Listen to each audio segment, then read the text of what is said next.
Welcome to The Explainer. Today we're going to do something a little different. We're stepping away from the usual political back and forth to talk about principles.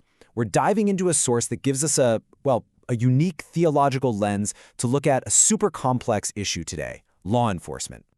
All right, so let's just get right to the heart of it.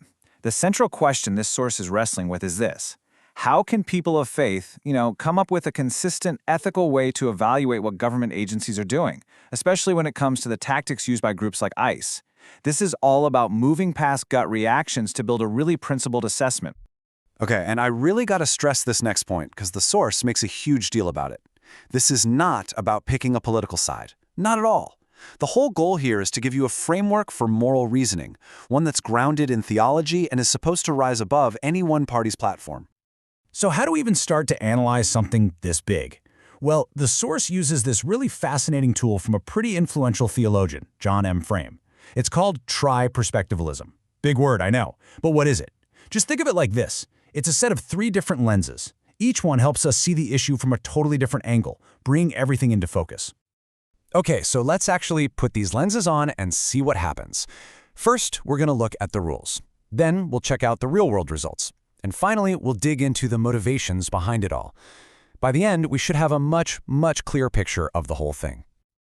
All right, first up, the normative perspective. This is lens number 1, and it basically forces us to ask a really fundamental question. What are the rules? What does the Bible actually say the standard for government authority is? What's the divine rule book?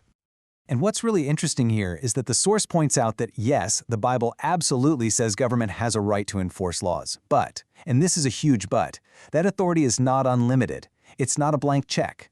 It has a very specific God-given purpose to punish what's wrong, protect life, and keep order, not to intimidate or dehumanize people or act out of revenge. And this leads to a super important point. Any kind of law enforcement has to be weighed against these core biblical commands. It's not just about keeping order for order's sake, it's about justice and mercy and humility.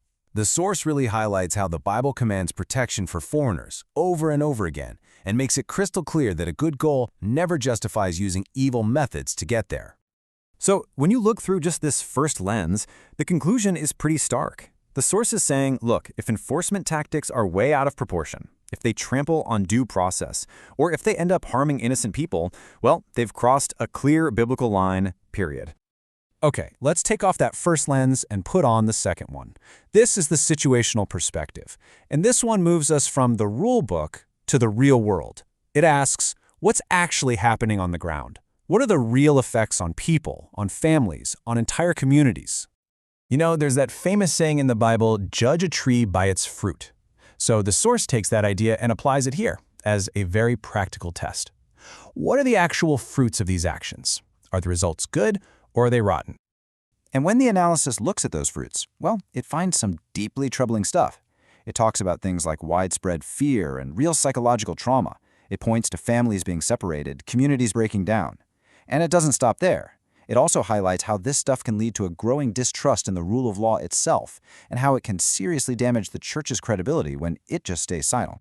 So, what's the takeaway from this second lens? The verdict is pretty clear. If the main outcomes you're seeing are fear and division and distrust, then the methods being used just don't line up with the gospel's goals of reconciliation and healing and life. They're actually working against them. All right, this brings us to our third and final lens. And honestly, this one might be the most personal.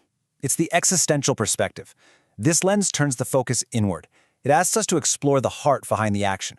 What's really motivating the people enforcing these policies? And, just as important, the people who support them. And this is where the source makes a really brilliant distinction between 2 very powerful emotions. On one hand, you have righteous anger. That's an anger that wants to fix something that's wrong, but it always upholds the dignity of the person. But then on the other hand, you have what it calls dehumanizing wrath. And that kind of anger is totally different. It's driven by fear or revenge, and its goal is to shame and control, often by using language that strips people of their basic humanity. So this really gets to the heart of the why, right?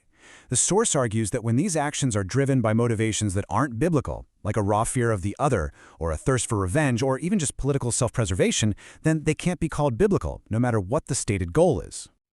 Okay, so we've looked through all three lenses. We've looked at the rules, the reality on the ground, and the reasons why. What happens when we put it all together? What's the final verdict from this three-part analysis? And, maybe more importantly, what's the response it calls for? And this is where you really see the power of this whole method. When you bring all three perspectives together, a really clear and consistent pattern just pops out. From the biblical standard, to the real-world situation, to the inner motivation, every single lens points to some very serious theological problems. And after all that analysis, the source boils it all down to one single, powerful sentence. It's a really direct and challenging conclusion. If these actions are disproportionate, if they lack due process, or if they harm the innocent, then they are unbiblical. And it says Christians can't just spiritualize that away or give it a blank check of approval. But here's the thing. The analysis doesn't just stop at a judgment. It doesn't just say, this is wrong and walk away. It actually offers a constructive path forward. It lays out this practical 5-step guide for how Christians can respond. It moves from thinking carefully and speaking out to actually caring for people, to praying, and finally to advocating for better, more humane systems. So there you have it. We've walked through this theological framework that really challenges us to look past the political noise and evaluate these issues through a different set of lenses: biblical standards, real-world consequences, and our own inner motivations.